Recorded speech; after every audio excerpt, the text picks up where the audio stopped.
O avanço da química voltado à área da saúde no século XVIII e XIX. No século XVIII, aconteceram a descoberta dos gases medicinais de Joseph. Ele descobriu o oxigênio em 1774, posteriormente o óxido nitroso, que mais tarde foi utilizado como anestésico. Essas descobertas ajudaram a estabelecer o papel dos gases no corpo do ser humano e na medicina, pavimentando o caminho para o uso dos gases medicinais e de tratamento de doenças respiratórias. Aconteceram o ácido clorídrico e digestão. No final do século XVIII, os estudos sobre o ácido clorídrico no estômago ajudaram a esclarecer o papel da química no processo digestivo. William, um dos pioneiros no estudo da digestão, identificou o ácido clorídrico como componente principal para o suco gástrico. O desenvolvimento da química orgânica. Embora a química orgânica tenha sido consolidada no século XIX, no final do século XVIII viu os pioneiros esforços para entender compostos orgânicos que são fundamentais para o estudo de substâncias biológicas e medicamentos. No século XIX, aconteceram várias descobertas. Uma delas foi a descoberta da ureia, em 1828.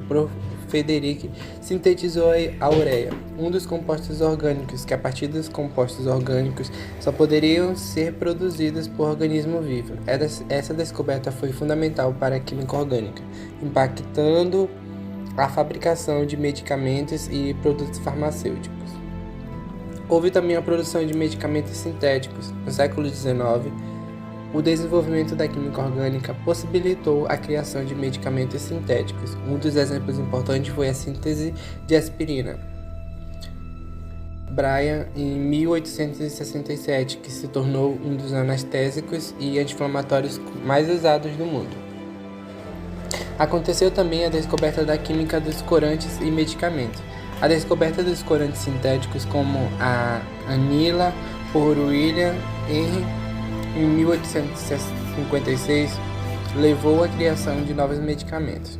A quimioterapia como tratamento de medicamentos nasceu a partir das descobertas, já que os corantes e sintéticos foram os precursores de alguns dos primeiros agentes antimicrobianos. Esses avanços na química no século XVIII e XIX foram fundamentais para a criação de novos tratamentos e para a compreensão dos processos químicos no corpo humano, revolucionando a medicina e a saúde pública.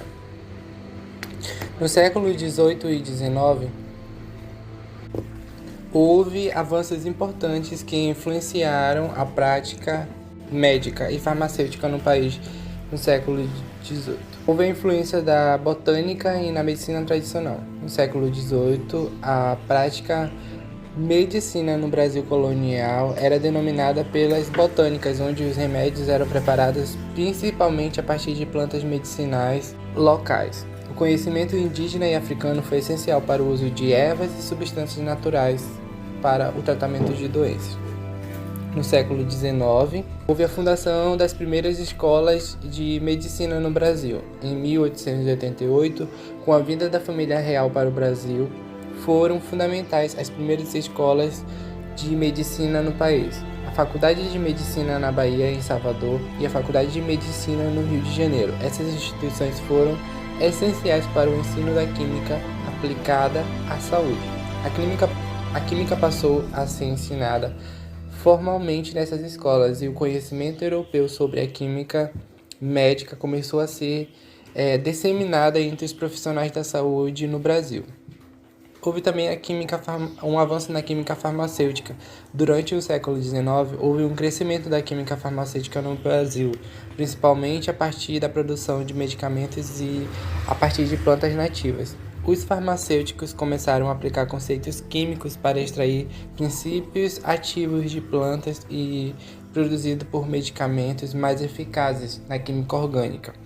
O desenvolvimento da química voltada para a saúde no Brasil entre o século XVIII e XIX foi marcado pela transição de uma prática baseada na medicina tradicional e no uso de plantas medicinais para a introdução de conhecimentos científicos trazidos da Europa.